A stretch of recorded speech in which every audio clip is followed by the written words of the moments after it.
What is going on, y'all? Welcome back to the Bitcoin Stock Show, coming at y'all live every week on our properties on Twitter and YouTube from the Mining Pod.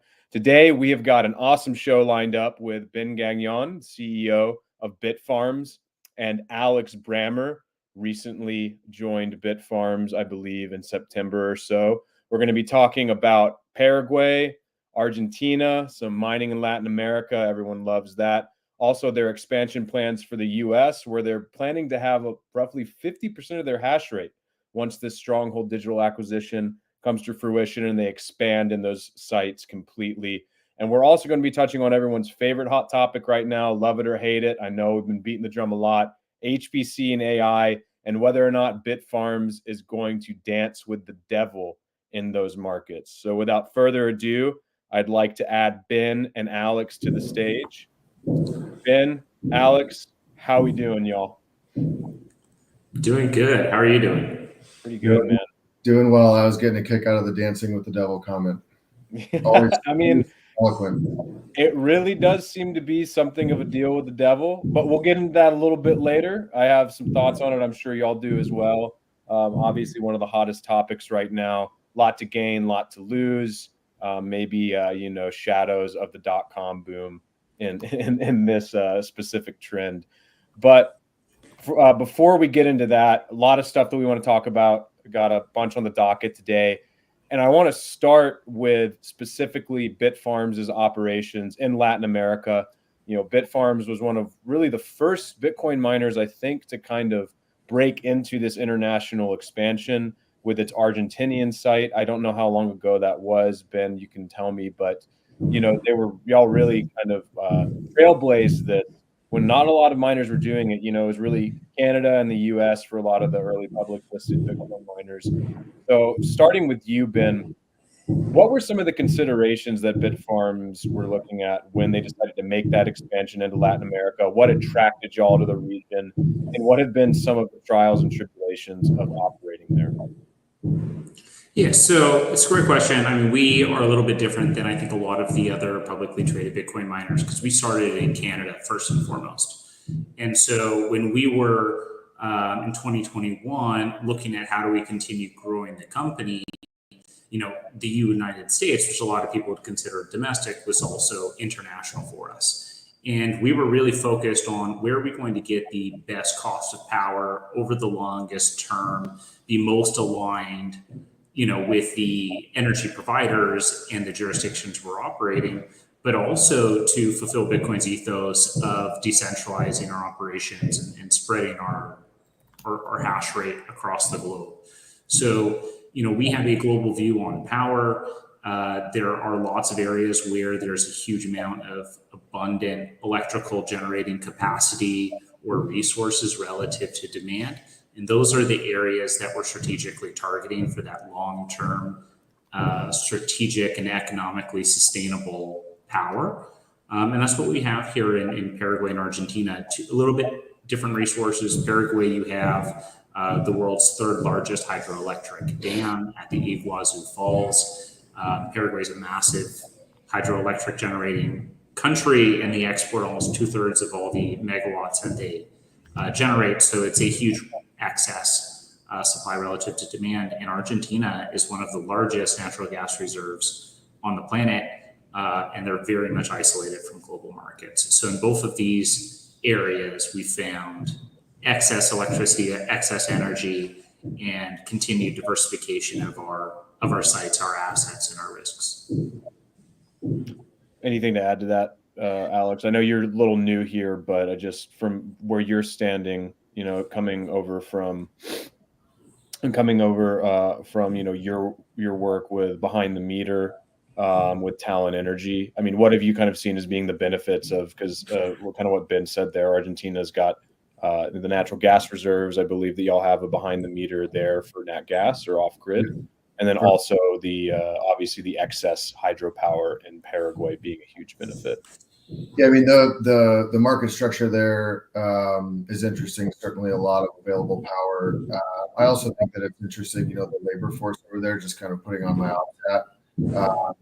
strong and support abundant labor force. The locations that we're at, it's a little bit more rural. And so there's a lot of, there's a heavy contingent of folks that are looking for jobs, that are intelligent, that are, very capable. And some of the challenges that you mentioned, we continue to scale, as we continue to expand our global footprint. One of the reasons that I joined Bitfarms and why Ben and I were talking a few months ago is just to kind of take a global view of operations and start to get things standardized, even more than they already are. Working through things like language barriers has been both a challenge and an opportunity, because you see fresh faces down there, very, very eager and willing to work, very smart. And the challenge for us is as a truly multinational company, everyone listening to the same sheet of music, which has been an interesting focus of mine for a couple of months. It's going well. So Alex brushing up on his Spanish, perhaps. I take Spanish lessons. Bitfarms provided Spanish lessons every week. Yes. Oh, that's cool. Yeah. That's awesome. So some of those challenges that y'all discussed, language barriers, obviously cultural differences, some of the benefits that you mentioned as well, obviously gushes of energy, pretty cheap, especially in Paraguay, obviously the nat gas operations, also a low dollar per megawatt cost, I would believe. Have regulatory and how should we say approval considerations also been a benefit in these areas? What has been the experience of Bitfarms with just standing up a 100 megawatt, multi-megawatt site in both of these countries?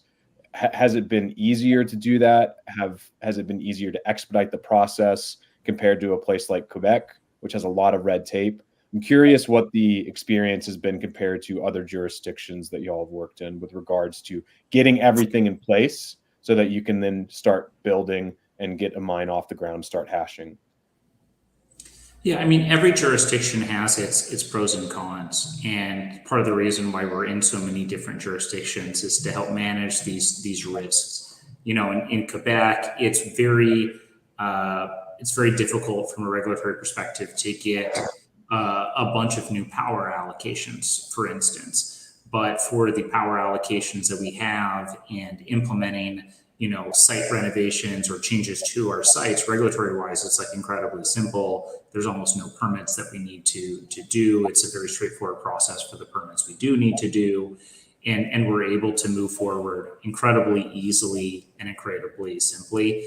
In Paraguay, they really wanted Bitcoin miners there. They were actively encouraging the industry to come and invest in the space. And so it is a rather straightforward environment in terms of, hey, you want to go out there and work with Onday and get a power allocation for the Bitcoin mining industry. There is a rather straightforward, application process and series of hoops to jump through. And then on the construction and building side, permits have been relatively straightforward.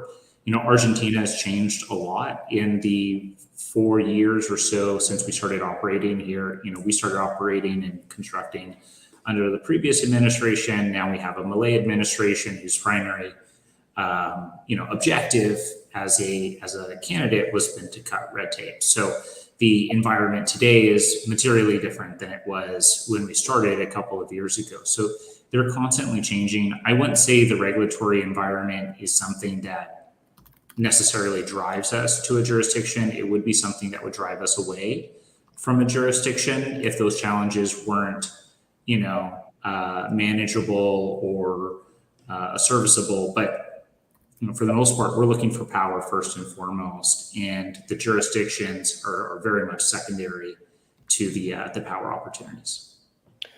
You mentioned an area. Sorry, Alex, I don't want to cut you off, but you mentioned jurisdictions maybe driving you away from area. I can't help but address the elephant in the room that the majority of y'all's expansion capacity is coming from Paraguay and potentially or hopefully the US over the next coming years. Is there a reason that you have not put as much into Quebec? Does it have to do with that it's very difficult to get those power allotments? Because I remember having some discussions a while back that it's almost impossible for new miners to come into that jurisdiction at this point. And it seems like it's getting even more difficult for those who are grandfathered in and incumbents to get new blocks of power. Am I wrong in thinking that? No, I mean, there are very limited organic growth opportunities in Quebec. If you are going to grow, it's either through an allocation that was previously grandfathered or an acquisition. We have great assets in Quebec, but the opportunities to continue to grow in Quebec, in the traditional way that we've been growing our business are fairly limited, which is part of the reason why we've, sought growth in so many other jurisdictions and countries. Obviously we have a lot of growth happening in Paraguay right now. Part of that is the speed at which we can build. Part of this was the permitting. Part of this is the labor force and their willingness to work. But we're able to go from effectively a soy field to a substation to an active Bitcoin mine in 9 to 11 months, as opposed to 18 months like it would take in the United States. So we're able to much faster deploy all this equipment and get it online, hopefully in advance of this widely anticipated Bitcoin bull market. But in next year, really our emphasis is growth in the United States, right? We've made the announcement on Stronghold. We made the announcement on Sharon, Pennsylvania. Combined with the 2 acquisitions and the 3 sites, we have a pipeline of about 1 gigawatt in Pennsylvania alone. This puts us to be on track to be one of the largest, if not the largest, Bitcoin miner in PJM by the end of next year, when all those sites are fully developed and fully active. And we think that's a great opportunity, and I think the best market out there for growth at the moment. I can see Alex salivating at the opportunity to stand up 1 gigawatt. Yeah, and PJM too. I mean, I think both from a power market structure and from a regulatory perspective, PJM, we're very bullish on PJM. I operated my last facility in PJM. Although it was behind the meter, we still had close coordination with PJM, NERC, all the regulatory agencies there. The state legislatures, both in Pennsylvania and Ohio, are very supportive as well. And I think just the opportunities for growth in that market are pretty incredible. And I think a lot of the strategy there is around power trading as well. There are a lot of opportunities to play in the different types of ancillary services markets there. Particularly if you own generation assets, which was one of the primary drivers of the strategy behind the Stronghold acquisition, and coupled with owning generation, significant interconnection service agreement capacity, and the kind of dynamic nature of the PJM markets. It's just that's a very, very exciting jurisdiction to be playing in right now. I want to zoom in on PJM really quickly, Alex. If you could break down a few things for us, could you explain what market PJM services? You mentioned Ohio, obviously Pennsylvania, and could you explain some of the reasons why y'all are so bullish on that authority specifically? I feel like listeners always hear about ERCOT, and all of that, and that's like the only, I think, power authority that most people even recognize if they're consistent consumers of Bitcoin mining news. But there are all these different other ones like Tennessee Valley Authority, where I'm from in Tennessee. There's PJM, obviously, in Pennsylvania. What makes that so attractive, and what markets does that let y'all tap into state by state? Yeah, so PJM is spread across Ohio, Pennsylvania, all the way down into Northern Virginia, and west into certain parts of not Tennessee, but the state north of that. But primarily we're focused in Pennsylvania. The reason why the market is so interesting to us, particularly as owners and operators of generating assets, it is a deregulated energy market, but it is different from ERCOT in that it is not an energy-only market. There is an energy market and a capacity market. So in ERCOT, there's just an energy market, and so generators are not paid for the capacity that they can bring online. So in PJM, they've actually added a secondary. Well, they have a parallel market there where generators can basically bid in their capacity, There's an auction that closes. It's a little bit inconsistent when they close, and there's some regulatory restructuring going on there as well. But that actually gives us the ability to both on the load side play in the different, play with the different demand response ancillary services products that they have, and those take time to ramp up. So it takes time. You have to qualify your load, and then there are various, based on your telemetry and based on the performance of your load and the load characteristics, you can participate in different types of services. And then on the generation side, you can actually bid in capacity to this auction, and then just for having that capacity available, not even selling it into the market, you get paid a clip on $1 per megawatt hour basis. And so it just provides a pretty widely diversified stream of revenue and revenue opportunities. And then one of the theses that we have is that power markets are going to continue to be more volatile. And for the traders that are watching this, we know that volatility is our friend if you can arb in and out of it. It's one of the reasons why Texas was so popular. The large flexible loads that are located in Texas, if they can do it right, they actually benefit from that volatility. And we see just the tremendous load growth happening in the PJM region. A lot of that is driven by data centers. So obviously the big AWS announcement with Talon, the Microsoft announcement with Constellation, the fact that they've basically just run out of space in Northern Virginia for data centers means that there is a significant amount of load that's going to be located there, both for geographic reasons and for, geographic location and just the power market structure. All of that load coming on with the decommissioning of baseload assets and the proliferation of intermittent renewables is going to create a much more volatile power market. And when you own power and when you own large load, it gives you a myriad of strategies, that we're really kind of starting to dig into deep now around how do you trade in and out of those power markets? How do you trade in and out of that capacity market? And as both miners and generation asset owners, it's just a tremendous amount of opportunity. So I want to zoom in on the capacity thing for a second, and this is maybe the wrong analogy, but it's almost like an options contract. It's like if this is available, and if it needs to be triggered, then that load can then be used for demand response. Right. But it's like set aside for that purpose, and you get paid for setting it aside, even if it's not used. Yeah, and it's different from demand response too. It's not in that bucket. Typically, only generators participate in the capacity markets. But yeah, it's basically to be called on or to be delivered when called upon. Is, the high level of it. Okay, that's interesting. So it sounds like to me the driving force behind the Stronghold acquisition and the expansion in Pennsylvania is so that y'all can become a kind of energy infrastructure play or a power market play as well. Am I thinking about that correctly? There's lots of reasons why we like the Stronghold transaction and why it was so creative for shareholders. I mean, the energy generation piece is certainly one of it. But when we first started digging into Stronghold, these capacity auction market results didn't exist. They happened while we were going through the process, and Panther Creek earned $269 per megawatt on the capacity auction. Little bonus there. With 800%, relative to the year before. So it's showing you that all of the effort to decarbonize and pull off all of these thermal generating assets has had a very meaningful effect in terms of the energy balance of these regions and the premium associated with that on-demand power that you can typically only get from thermals.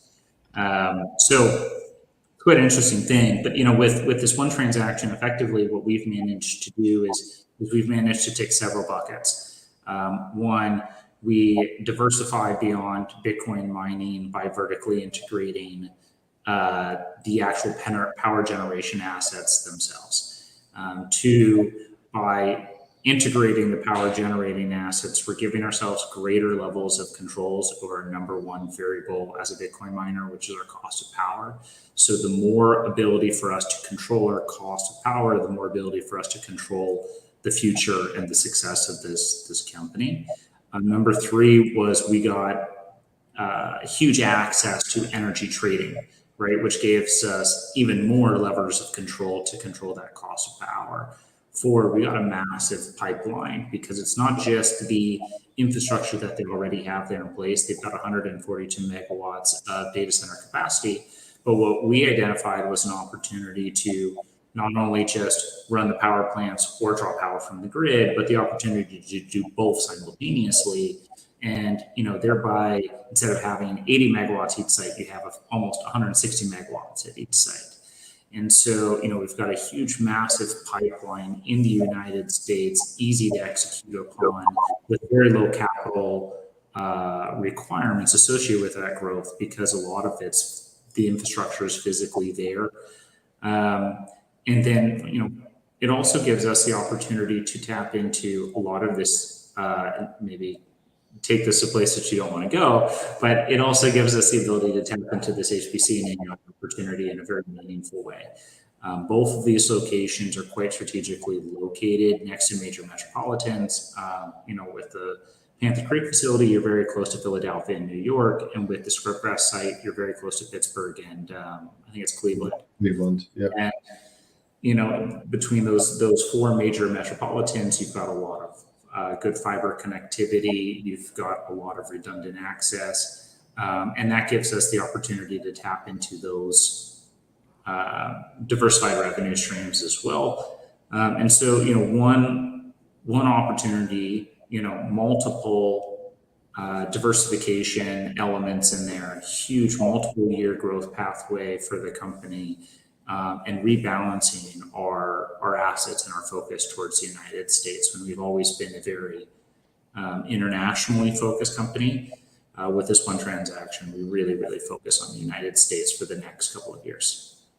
And I would just add on to the last part of that, our Sharon site is also very strategically located on the western side of Pennsylvania. So it's really 3 separate sites that are, I know the place you don't want to go, but it is, that region, the Northeast, and in PJM, there's just a lot of growth potential. There's a lot of demand that is outstripping available capacity. And those 3 sites are very well located. I say I don't want to go there, but it makes for great conversation. I'm actually more tongue in cheek about that. I guess it's just where I come from. It's just talk about it too much. And I think the thing about HPC and AI for me is it's such I'm not going to say it's a fairy tale, but it's such an ephemeral thing that you just put in a press release, almost like the way miners used to say that they were going to hit X exahash capacity at the end of the year, or they just bought, $100 million or $500 million worth of machines. And to an investor, the machines plugged in versus the machines on a press release are almost the same thing. And the AI and HPC play seems very similar to me. But I don't want to poo-poo it too much, because there are obviously legitimate strategies here. And if I'm understanding correctly from what I'm hearing from those last 2 comments from y'all, is that the AI and HPC play here for Bitfarms is not even necessarily having the infrastructure in place, but it's having the ability to sell power to those who do want to power those data centers. Am I right in understanding that there's kind of optionality here? You can either stand up one yourself, and maybe you greenfield, maybe you retrofit, you host, do whatever. There are a bunch of different strategies being discussed, but there's also a consideration that you can just sell power to those who are running these facilities closer to some of these population centers. Am I understanding that correctly?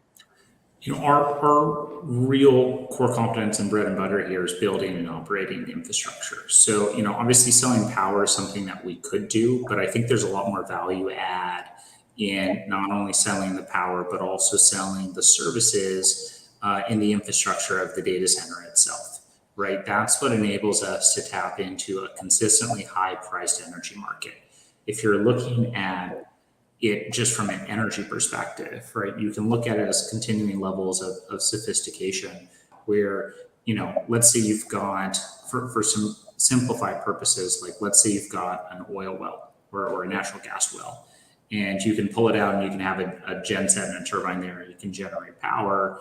And that's all well and good. Okay, well now, you're only getting the power prices that are available locally to you, but you plug in a Bitcoin miner, and now you can tap into, with more CapEx, you can tap into a electric market that's global, that's a lot more competitive, that's giving you a higher value, but requires that CapEx. HPC and AI is the next, even more capitally intensive step beyond Bitcoin mining, that if you do make that investment, it can unlock very high energy revenues, and very strong margins, but it does come at the trade-off of being a lot more expensive from an initial investment perspective.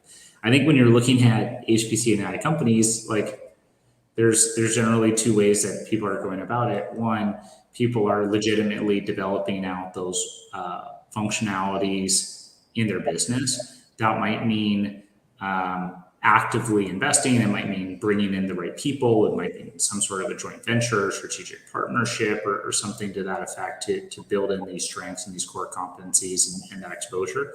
Where there's companies who are out there who are just looking to make the announcement, put the hashtag on it. Generally speaking, I think like if you are making an announcement and you're describing the amount of the dollars invested as like the primary point of the investment, it's probably not because it's like a great deal, right? It's you're trying to show some scale. So if you go out there and you say, hey, we bought $10 million worth of NVIDIA GPUs for HPC and AI, it's a very different message than going out there and being like, hey, we bought 82 GPUs. Like it's a very different way of saying the same thing.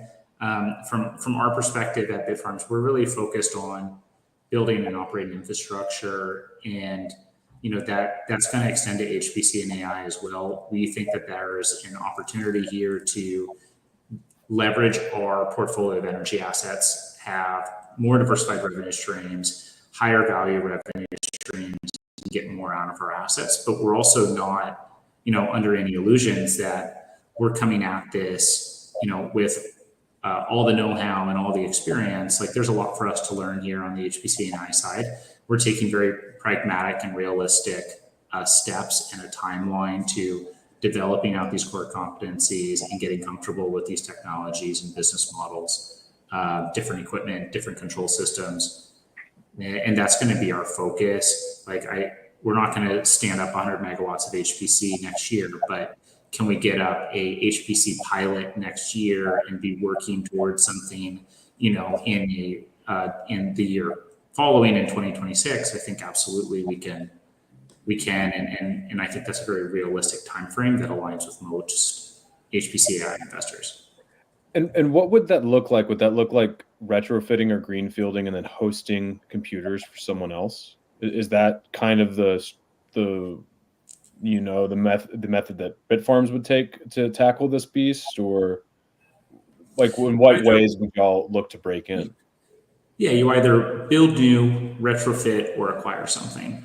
I think the easiest two options for a company like ours who doesn't have the experience is probably one or three. It would be to either acquire something or to build something brand new, and use a lot of turnkey systems. You don't want to go through the process of retrofitting a facility when you don't have the multiple years of experience necessary in order to facilitate that kind of level of customization.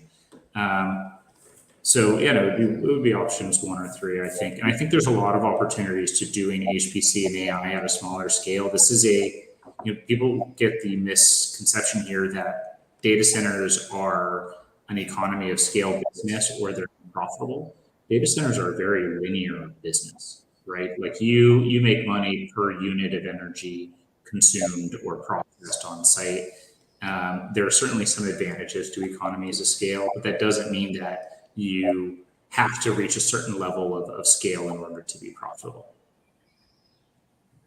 Anything to add to that, Alex? Nope. I think just we're being very thoughtful about it. There's immense pressure to issue press releases and to get things out quickly. But if, moving into an entirely new business line, a new industry, at the scale that we're talking about requires a lot of thoughtful analysis. And, it's not always the first mover advantage. I think there's been some rumbling about,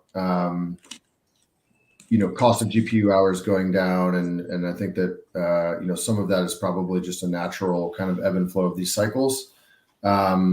But in the end, we view the HPC AI opportunity as one that's going to be enduring, because there's going to be a proliferation of use cases that is going to drive GPU compute utilization. Looking at power markets, we see a dearth of availability in terms of power capacity, and so owning a cornered resource like megawatts like we own gives us the ability to be more selective and more thoughtful in the way that we enter this industry. And so we're not rushing to failure here. We're being very thoughtful about what is the strategy that we're going to take to enter. Does that strategy align with our core competencies and with the competitive advantage that we have built and that Ben and the Bitfarms team have built for 7 years now? And we're not looking for quick press releases and short-term stock bounces as the outcome here. We're looking for durable partnerships to get us into this industry in a way that is going to make us an enduring feature of it for many years to come. So there is this tendency to have this significant sense of urgency, I think, that can lead to suboptimal investments, suboptimal agreements being made that we're very aggressively avoiding. I mean, do you think that this is the natural progression for a lot of Bitcoin miners? You're just going to have to find a way to break into this industry, or you're not going to be relevant in a few years? It's a good question. I think the industry for public Bitcoin miners has changed a lot in the 5-6 years that we've been public. When we first became a publicly traded entity, ETFs weren't a thing. MicroStrategy wasn't a thing. There wasn't a China mining ban. It was a very, very different world. And effectively, Bitcoin miners became public because they were seen by regulators as something that was a bit more clean and simple and easy to understand and approve, right? They didn't want to issue an ETF because they were concerned about a lot of the underlying aspects. They didn't like the retail nature of it. They didn't want to approve exchanges because they didn't like the retail nature of it. But a Bitcoin miner was seen as kind of a clean proxy. Over time, that's changed completely, right? We now have gone from 4 publicly traded Bitcoin miners to over 20. We have publicly traded Bitcoin miners in multiple countries, in multiple continents. We've got, MicroStrategy out there. You've got over 11 Bitcoin spot ETFs and multiple strategy ETFs. I mean, even just MicroStrategy alone has, I think, at least 3 or 4 ETFs just around strategies around MicroStrategy, right? Like, I think there's one that's just selling covered calls on MicroStrategy. I think there's one that's like a 3x levered MicroStrategy. Like, there's all sorts of different opportunities out there for investors to speculate and to get exposure to Bitcoin. And I think companies now have to understand the changing landscape of the industry, and I think they need to identify where their company sits in this new landscape, and I think they need to make a very clear path forward.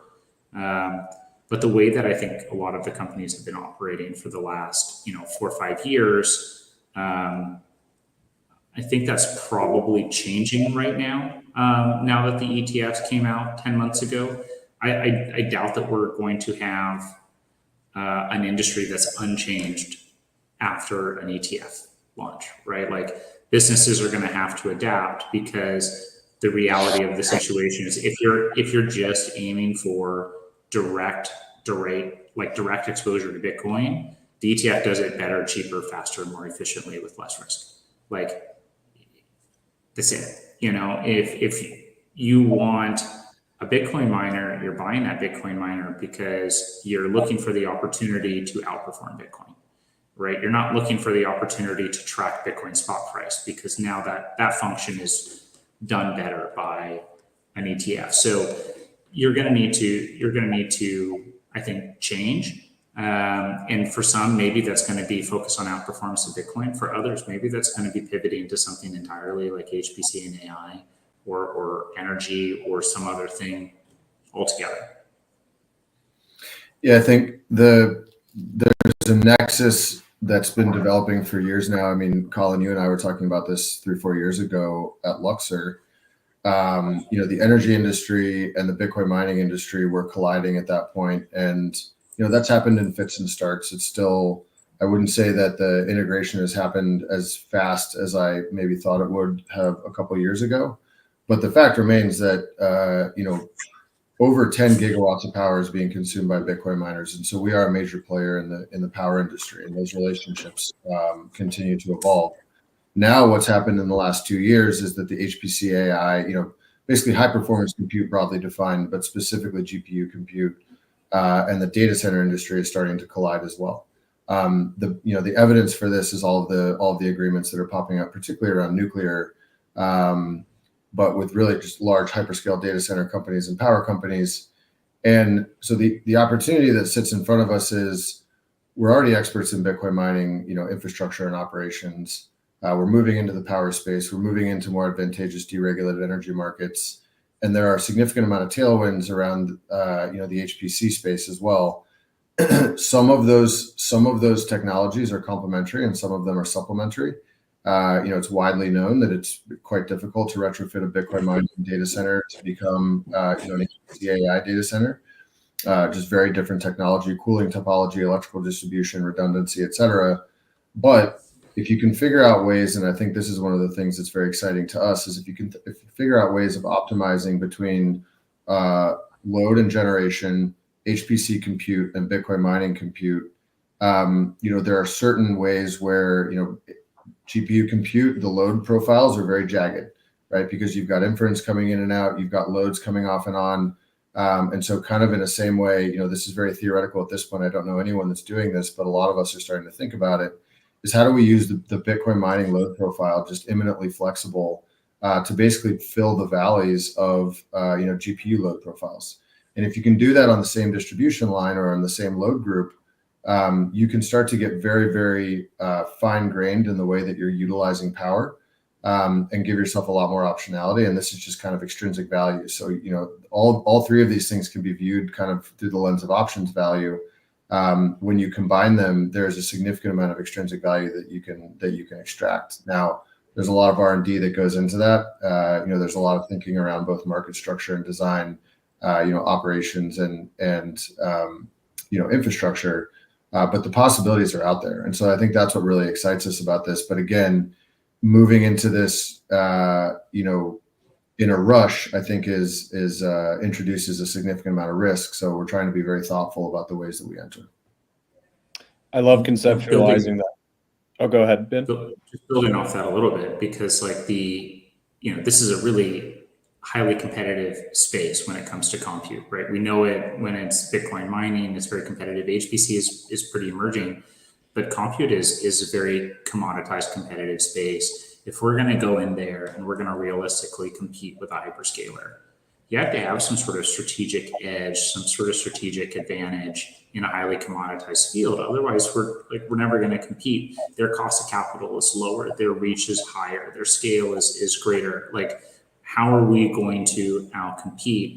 And the answer, I think, is really the merged HPC AI Bitcoin mining scenario. I think when this opportunity started to present itself and started to make it clear, really the industry immediately landed in on, okay, well, there's energy assets which are great for Bitcoin mining, and there's energy assets which are great for HPC and AI, and there's not a whole lot that falls in both camps. But I think what they didn't understand was, or maybe what the industry didn't understand at the time, was that Bitcoin mining is solving a problem that is present in the HPC and AI industry that nobody even realizes necessarily exists. The fact that their costs are incredibly expensive to build out, and they've got incredibly large inefficiencies baked into their business model, just based on the way that having a unpredictable consumer load is always going to introduce. So Bitcoin mining comes in here and solves a problem, just like it solves the balance between supply and demand, from an infrastructure perspective in terms of distributing the energy. It can do that on a smaller localized level here at the merged data center. I really like conceptualizing this mullet miner idea, right? That we often call it. I'm going to mix metaphors here, but it is truly the missing puzzle piece for something like, a renewable build out that's not going to be monetized until power lines are built, or what y'all are describing with these uptimes and downtimes with certain segments of an HPC data center. You can really come in and fill that with Bitcoin mining. It's really exciting to think about because it sounds pie in the sky to people who don't actually know how these systems work. And when we try to, I think, relay this information to the masses and explain why this actually incredibly energy intensive process is good for the grid and good for all of these different systems, it doesn't make any sense to people. But the more you talk about it and the more we see these things field tested, it does make sense. And obviously we're still in the early innings of all of this, from Bitcoin mining to AI compute. So over the coming years, I'm sure we'll see things that none of us here are even conceptualizing currently. For sure. In 5 years, what are we going to be thinking back on that was like so obvious in 5 years that like now Right. we're like, whoa. And I think this merged data center is one of them. Yeah, the analogy is interesting too, because when we first started when demand response came into the popular lexicon amongst Bitcoin miners, 4 years ago or so, it makes sense from an engineering perspective. It makes sense from markets perspective. I think a lot of the acceleration of the integration of Bitcoin miners as demand response resources onto these grids has been largely regulatory, because you're tying into, I mean, as soon as you connect onto a transmission line, you're automatically regulated by a host of multi-letter agencies. In the nuclear world, you can add on NERC and all the rest of that stuff, DOE. I think one of the interesting parts about the mullet mining, and shout out Tom Masiero for I think coining that, but the mullet miner concept is interesting because you, inside of an interconnection service agreement or a load study, inside of a footprint of property, a campus of infrastructure, you can make a lot of the same decisions around instrumentation and controls and integration of these technologies that were remain to be very promising on the demand response side, but are hampered by certain regulatory issues. I mean, this is the Large Flexible Load Task Force in Texas that's been around for 3 years, and they're still not making decisions, and there's still risk there for miners. But you're making those inside of your own company, inside of what the infrastructure that you control, and you don't have as many regulatory hurdles to clear to still provide the same type of balancing function that Bitcoin mining as a large flexible load has promised to provide. You can do that in a way that is much faster, and you control a lot more of your own destiny when it's inside of your property line, inside of your business, rather than touching or relying on counterparties that may have different priorities and incentives than you do. That's a good point. Well, gentlemen, we're running up against time. One last question from the troll box. Obviously, standing up an HPC data center, no matter how small, very capital intensive. Looking at the hash rate expansion that Bitfarms hopes to execute on over the coming years, also going to be somewhat capital intensive. How do y'all look at bankrolling these things? What methods do you plan to use in the future? We have a question in the troll box asking if y'all would ever considering doing Bitcoin backed loans. I believe Bitfarms has about 1,000 plus unencumbered Bitcoin on its balance sheet. Can we expect y'all to leverage those? Can we expect more at the market offerings? Within the realm of what you can talk about, what's the strategy going forward? For HPC and AI, the capital requirements are significantly different, right? So for a megawatt of growth this year, infrastructure, miners, logistics, labor, everything included, we're at roughly $1 million a megawatt for everything. For HPC and I, for just looking at the infrastructure, like most of the industrial estimates are 10 million a megawatt for tier 3. If you're including the GPUs in there, it's 30 to 40 million dollars. So, from a capital intensive perspective, it's somewhere between 30 to 40 times more capitally intensive per megawatt to switch from a full selfly owned Bitcoin mining model to a full selfly owned HPC and AI model. That's not something that we're contemplating. The capital requirements are just far too great. We're going to have a pipeline of almost a gigawatt to execute on for next year. So if you're going to execute on any meaningful amount of that portfolio with all the compute, 10 megawatts, it becomes 300, 400 million. If you're going to do 100, it would become $3 to $4 billion, right? Realistically, that's not something that's feasible for us. What we can do, as well as like the Bitcoin backed loans, we've got 1,000 Bitcoin roughly on balance sheet. I think it's closer to 1,200, but roughly 1,000. You could borrow against those at 65% LTV, but realistically, that's funding maybe a megawatt of infrastructure. So we've got to leverage all of our Bitcoin to fund a megawatt. I think what's better for us is to figure out how we can be more cost competitive. We do that by building into this and scaling into this slowly by bringing the right resources into the company internally, so we're not outsourcing things unnecessarily, by setting up smaller deployments first and learning before scaling and avoiding those costlier mistakes. Finding those competitive advantages like we've identified at Stronghold, where we already have two sources of power. So can we remove the expense of having a secondary source of power, like the diesel gensets outside of data centers, because we already have the two sources of power? Those are the things we're going to focus on. And then for beyond that, we'd be looking at project-specific finance. Things that are that capitally intensive, like it's so scalable that you do need a project-specific financing at that point. It's no longer kind of like working capital for the company. Yeah, it's no longer dipping into the company treasury. It's like, this is our specific budget for this project, and we need to make sure that we're being extremely thoughtful about every single dollar that goes into this initiative. Correct. That makes sense. Gentlemen, this has been an absolute pleasure. Really appreciate y'all hopping on. It's the first Bitcoin Mining Stock Show duo podcast with a company that we've done. So, Alex, I appreciate you coming on with Ben, and Ben, I appreciate you coming and chopping it up. Always a pleasure to talk to both of y'all. And before we sign off, where can people find you? Where can people find more about Bitfarms? Use this as an opportunity to shill your bags and your social media presences.